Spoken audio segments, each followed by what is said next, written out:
You're listening to The Rough Draft, a not-so-average personal development podcast for purpose-driven women ready to rewrite their story.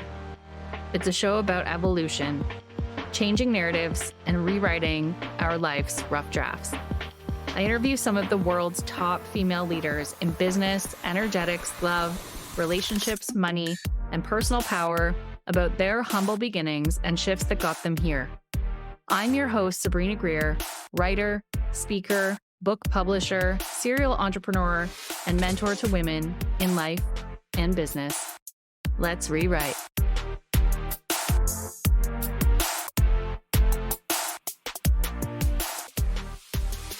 Hello, and welcome back to the Rough Draft podcast. I am so excited for my guest today. I have with me our second author of the season. I have Reema Kumari with me, and we're going to introduce her and get going. So Reema has spent her career in the life sciences sector, yet her deepest education came from the initiations life placed in her path. Those experiences pulled her beyond the boundaries of logic and into the quiet territories of esoteric wisdom, where she began to understand the subtle architecture of consciousness and the true nature of healing. Her work carries the imprint of both science and spirit, offering a pathway to liberation that is as soulful as it is grounded. Hi. Hi, good afternoon, Sabrina. I'm so happy you're here. This is so fun. This is very exciting for me. I'm like tickled. I don't know what else to say. Just tickled. Yay. So good. Well, I think we're going to start with the book because I know when I met you, you were like, I don't know what I'm doing. Like, this is weird. It's coming through me. Like, I've literally channeled this book and I don't know what to do about it. So why don't we start there? Tell me a bit about that process and what it was like for you. It's funny that you start there because recently when I'm telling people, oh, I wrote a book, the number one thing people are asking me right now is, oh, what was your process? Did you hire someone? Did you put an outline? How did you think of the concept? And how did you think of everything going through? And I sit there and pause and I was just like, I wish I could share something that's awe-breaking. Like, I went through like these courses but the truth of the matter, Sabrina, is like, I was in a depths of the pit of a well and I couldn't get out. And I felt my only outlet to understand what was happening was writing. And so I just started writing one day and it was literally an unfolding of my life. And then everything I was learning as I was unfolding it. So as I wrote it, it was actually mimicking my understandings and unfolding and uncoupling of everything that happened. So there was no methodology behind it. It was just basically everything I was learning, putting out in paper, and it just unfolded naturally. I love that. And I just got full body goosebumps because, this is exactly why I do what I do.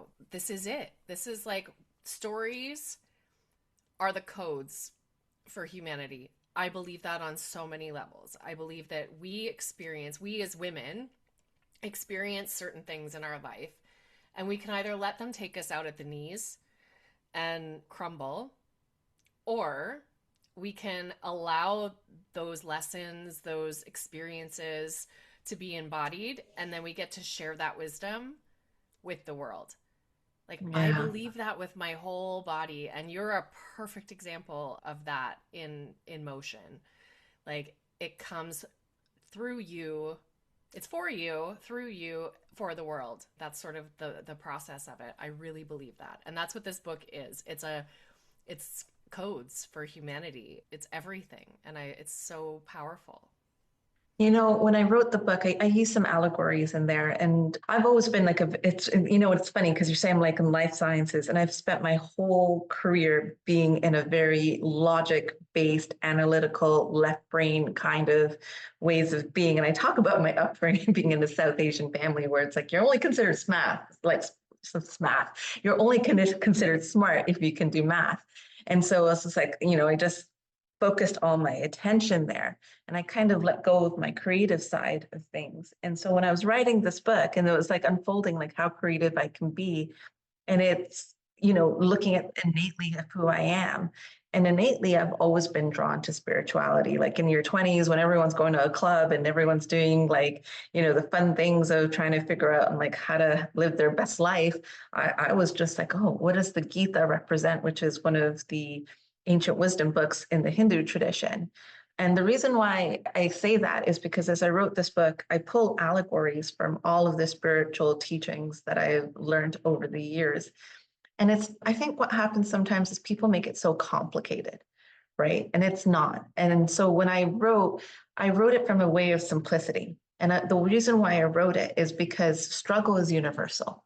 I'm not the only person that's ever struggled in life. Everyone has their struggles. The degrees of struggles is variable according to one's experiences and perceptions and how they feel it, but it's universal. And if you look at these allegories and these wisdom teachings, it's universal, right? And the answer is simple. How do you transform your struggle into wisdom? How do you transform your struggle into something that you can be a better person for or live better and learn from? And as I was writing the book, I'm like, but why do I have to struggle? I don't want to struggle. Why can't we just be all born enlightened? And I think there is a beauty in forgetting, right? And I really talk about this in the book. I'm like, why do we have to come here? And I talk about during times when it's too hard. I'm like, I don't want any more lessons. I don't want to learn anything, right? But I think it's important that we do. And I think it's important that we forget, because if we come back remembering right away, we're going to experience it through the same lens as that we always thought we had. And I think it's important to understand and navigate it in the life that we're given, and to understand it and alchemize it. Like, to me, that's what the true meaning of alchemy means. But at the end of the day, I think people think of like enlightenment and awareness and spirituality as this big term of someone like a guru. It's not. It's just understanding where your voices come from and where you're witnessing things and where your values and beliefs come from. And it's just breaking free from it, just to realize that you can live with freedom. Then you get to live life, Sabrina. Very different Yes. way. Yes. Yeah. Oh, I love Yeah. that. So, your book is called Breaking Apart.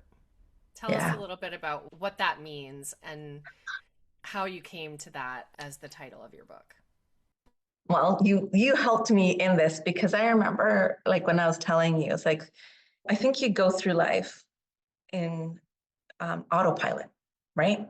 Half the time, or most of the time, actually 90% of the time, you go through life with autopilot, with your subconscious patterns dictating how you react, how you respond, how you go through and make things happen.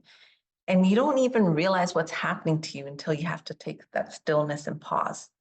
But then once you take that stillness and pause, then you realize, oh my goodness, this is not how I want to be, or this is not what I want.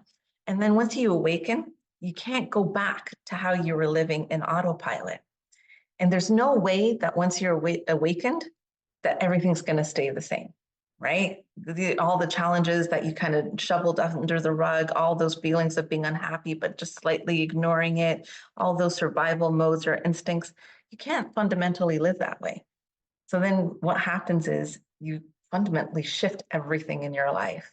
That's not easy, right? Then you put yourself with people and circumstances. Typically, those people and circumstances have been brought to you for what you need to learn the most. And then you go through the shattering process, and it's shattering what you thought you were. You were the shell of this being that you thought was the right thing, but it's not really who you are. And then you have these like people and circumstances that come into your life that literally break you almost, or, break you apart. And you sit there in the depths of your sorrow and your struggle, and you're like, what is going on? But in that process, something beautiful happens and something beautiful emerges, right? Once you have nothing to fear, once you're not living in that survival mode, once you've like broke apart all those things that were holding you back, you got nothing but freedom now. So that's where the breaking apart, because I remember when I called you and we were talking about, I go, Sabrina, you don't understand. This broke me, or this broke me apart. And like, oh, this situation, it was so tough, it broke me. But it didn't break me. It broke me open. That's the difference. So that's where breaking apart, and then the journey within to remember yourself is you break open to realize who you really are inside. And it's not who you thought you were, because who you thought were was dictated by everyone else. Does that make sense? Yes, and it's so You're so wise. I love it. But it's interesting because I I've do said to my two remember, children, they don't think so. yeah, our children never think so. That's okay. Yeah. And I remember one of our first early conversations when we were talking about the cover, and we were talking about this concept of breaking apart. And I said, you know, you break apart and come back together. And you said, no, you don't come back No. together. It's not about that. It's like you break apart and something new arises from that, from the brokenness. And I just remember shivers up and down my spine when you said that, because it's like, I think so many of us, once we break apart, we try to put it back together the way it was, or the way we think it should be, or the way other people believe it should be. And that's not it. You know, and I remember also distinctly saying, I'm like, Sabrina, I could have not have gone through all this stuff to break apart, to go through this amount of stuff again, right? Like going deep and conflicting your shadow, confronting your shadows and doing everything you have to do. Now, I think what happens is you live in this automatic way of responding to life in a particular way. So, you know, you're going to be a people pleaser. You're going to be a people. You're going to respond, right? Then all of a sudden you realize, like, no, I can't do this anymore. I'm dying inside. I'm getting these body pains. I'm overexerting myself. It's not working. Story everyone can be familiar. And this is just one of many in the book, right? Once you break apart and you realize, oh, no, I don't have to go around breaking my back to be loved, right? You're not going to do that again. What you will probably do is resort to old habits because they're still ingrained to you, but you'll have an awareness. Okay, this is why I'm doing it. This is what it is. And then from that seed of awareness, you let it flow through you and you recognize, okay, I'm making this choice now. And so even though other struggles are going to come up in life, it's inevitable. Like, you know, the world is highs and lows, mountains and peaks, and that's how you get, you know, growth going through. It's like, I know I'm going to go through more. I remember you telling me, like, what if someone, like, you know, you go through a death or something else happens, you're going to break again. I go, I think it's different. I think I'm going to realize that, like, you know, life is not finite, that this is part of the process. So then you grieve with a different lens than you did before. And you go through life with a different lens than you did before. And that's just awareness. So as I say, once you've done this sort of alchemy work, once you've transcended your old thought patterns, once you've broken through them, there's no way you can go back to being that same person. You know, I was like sitting there, I was talking to my friends the other day, and like, you know, you witness your thoughts, and then then someone like me goes too deep. I'm like, well, who's me witnessing? And then that just gets too complicated for people. But I witness my thoughts now, and I think about who I was 7, 8, 9 years ago.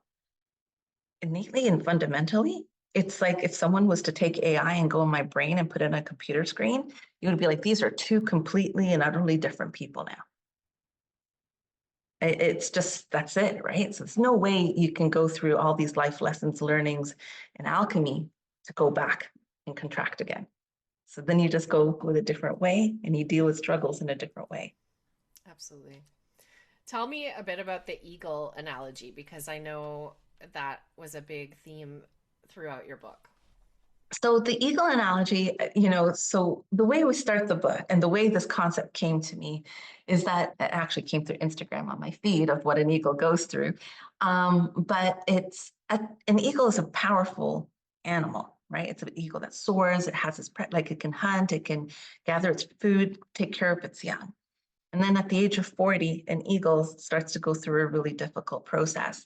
Its beak gets bent, you know, its talons also get bent, the feather starts to stick to their chest. And so they can't hunt, they can't grab their prey, they can't fly properly anymore.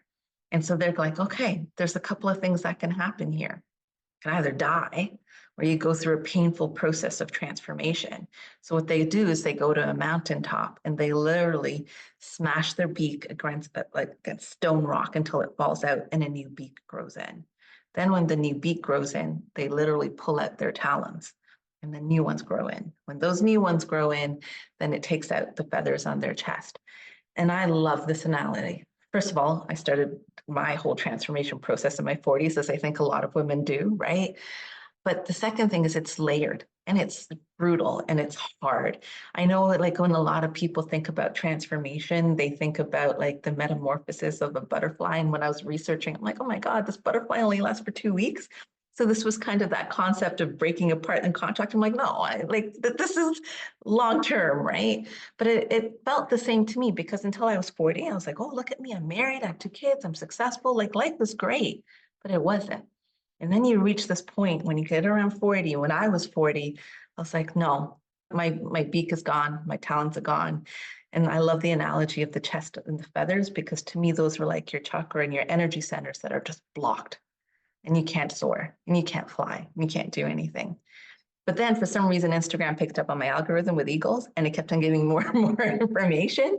And so I would get information like, as a mother, an eagle, it carries its prey as the child, but to make them fly, it just drops them and lets them figure out how to fly a little bit, but not too far, because if they're fumbling, they'll pick them up.